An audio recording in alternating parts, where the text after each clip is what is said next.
The one thing I've learned, not just from the Detroit Lions, but from Dan Campbell and their motto, their way of life, you can't turn crazy off. And I mean that in the most like complimentary way possible.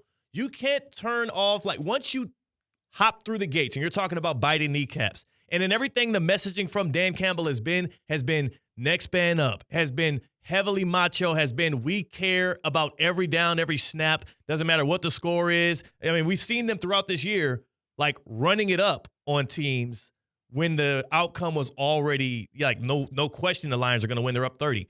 I like the fact that this is like a full throttle team through and through. They're going to go for it on fourth down. They're going to go for two when necessary. I like that they stick to their guns. And if we all just sat back and actually considered, as a football watching public, why the hell will we ever consider or think that coach and that team would ever consider any regular season game? I'm curious, C-Cat, if they had the 1 seed already locked up, do you think the Lions would actually play a Week 18 game? I think they might. I think they would. Yeah, I think, like Herm Edwards said, football players play football, and Dan Campbell is the perfect embodiment of a coach that not just lives and dies by that, but makes sure the guys that he puts on that roster does as well. I love it. I'm trying to find the difference between having the 1 seed locked up and sitting your guys week 18 than what just happened. Like, nothing you didn't changed. need that game. Like, this was the exact same scenario. You just get an earlier bye to set yourself up for the playoffs. Now, the argument can be made that, number one, if you're the Lions, since Week 18 is such an important game to get you that 1 seed and the bye and home field advantage through the playoffs, maybe you don't want to, like, again, these guys are football players. They're people of habit.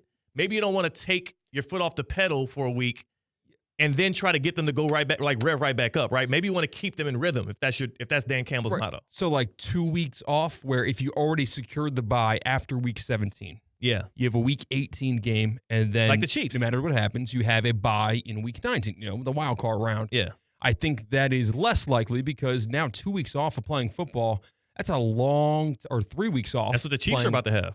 That feels like the Chiefs are mature enough to do that. They've done that before. Mm-hmm. They've been there. They don't have to get mature for that and stay focused. They know the goal. Lions, they're still chasing that goal. I don't know if I would trust my team for 3 weeks of no game action. And also, it just matches their identity. I think that's the most important part about it. It's kind of like when people criticize Dan Campbell for going for it on fourth. Sometimes he's going to miss it, right? Sometimes it's not going to work out. But if you live and die by being that aggressive, at least you can say you stuck to your guns, you stuck to your identity, and you did what the Lions way is. Now, Dan Campbell would never be able to forgive himself if he set his team for this game, they lose it, and then they come out slow in Week 18. He'll be like, damn, why would I ever turn my back on the process that's gotten me to this place? And now we look at it, they're 14-2, 8-0 on the road. They're setting all kind of franchise records game by game. And one thing that I also didn't think about enough or give enough consideration to, the team on the other side, the 49ers, who quote-unquote didn't have anything to play for either because they're already eliminated from the playoffs, this was the NFC Championship rematch. Yeah. This was the game that the Lions had circled on their calendars since they lost in the NFC Championship last year. And this also was the game that Dan Campbell admitted he was showing these guys 2, 3, 4, 5 times throughout the offseason. You think that they would be cool with, even if it didn't matter, getting the L to that team? Right. Hell no. I am surprised, like I have been all season long. I love going for it on fourth down. I love the never punt mentality that is held by Dan Campbell. I don't love emptying the playbook when you're either up by 28 or it's a essentially meaningless game. The hook and ladders, not a fan of it in these types of games. Why? Maybe it does two things. Okay. Maybe it not just shows that you have it in the playbook, but maybe it gives a false look to an opponent that you're going to have in the playoffs. So now you got to plan for that too. Maybe you fake a hook and ladder. Maybe things like that happen, and it gives an opposing defense and defensive coordinator something else to worry about. But, if they're going to be ready for that now in the playoffs, why would you waste it here? It was a great highlight. It was a great play. It further showed off that never taking the foot off the pedal mentality for the Lions.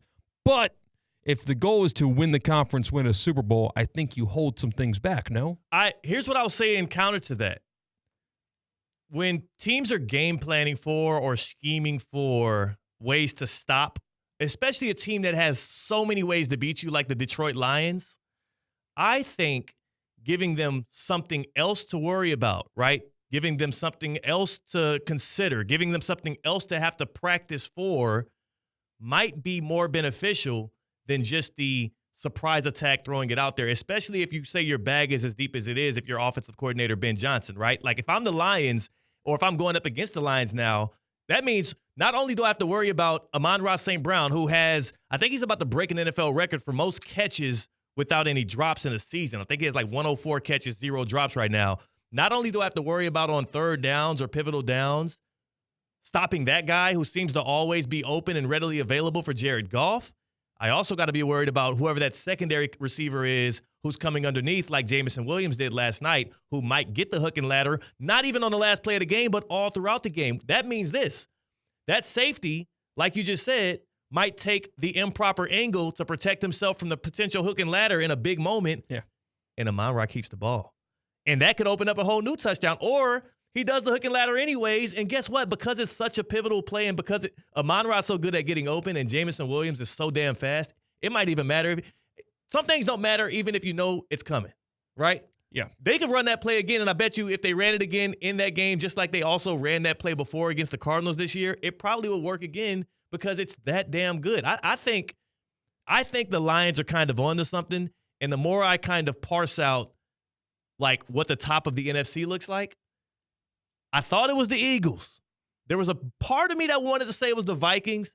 I think even with the depletion of their defense and all of the injuries and all of the shortcomings, how they keep getting in these shootouts, the Lions are still the team to beat, man.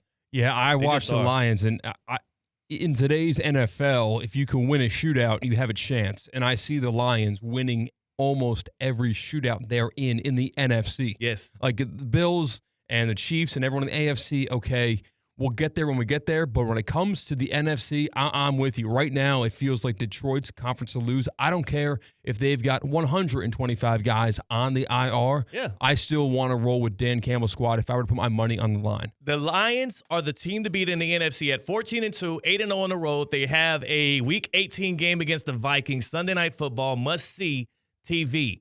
That's coming up. That'll be for the 1 seed. Like you said, if I'm a betting man, if I'm putting my money in any side of the fence there, the Lions have more ways to beat you than any other team in this league. They have 2 excellent coordinators who are going to be up for head coaching jobs this offseason in Ben Johnson and Aaron Glenn. They have an opportunistic defense. You saw what Kirby Joseph did last night, tricking Brock Purdy into 2 interceptions over the middle. And they have a team that was just in the NFC Championship game last year and is thirsty to return, not just to that game, but to make it to the Super Bowl for the first time. I cannot state loudly enough how much we should not be doubting them just based off of the injuries. There was the loss to the Bills again, that game was at their peak of depletion on the defensive side, and they still could have came out with a win in that one. I also want to say sneakily, and let me know if you agree. I don't want to sound callous at all because David Montgomery, a great battery ram running back, a very consistent force for them, especially in the goal line. Him being out makes that offense a little bit more explosive because that means more Jahmyr Gibbs. I think you'll have a diminishing return the more and more we see Jahmyr Gibbs get a bulk of the carries because it was just split 50-50, drive, Montgomery, Gibbs. I do think maybe the job was done almost in theory where the fact that Jahmyr Gibbs had, 14 games of having half the amount of carries as maybe a different bell cow running back would have, yet he was still having the amount of effectiveness as a bell cow running back. Mm-hmm. Maybe that was enough to regulate his snaps, but I do think that a part of what made Jahmyr Gibbs special was also the sonic and knuckles aspect of having Montgomery back there with a different battering ram running back. You still get that a little bit in Craig Reynolds. He's a north and south back, a guy that can get you short yardage situation stuff if you need to get a breather out of Gibbs. But I do believe having Gibbs on the field more presents a greater threat to the defense because he can do the stuff that Montgomery can do and more. He's more of a receiving threat. He's more of an explosive playmaker, whereas you saw the play at the end of the game there. The Lions didn't even need it. And he's just trying to break a run to waste more time, and there he is. He's in the end zone 2 seconds later. He's special. He's very special. Last night, 18 carries, 117 yards, and a touchdown. He had like 43 more yards through the air.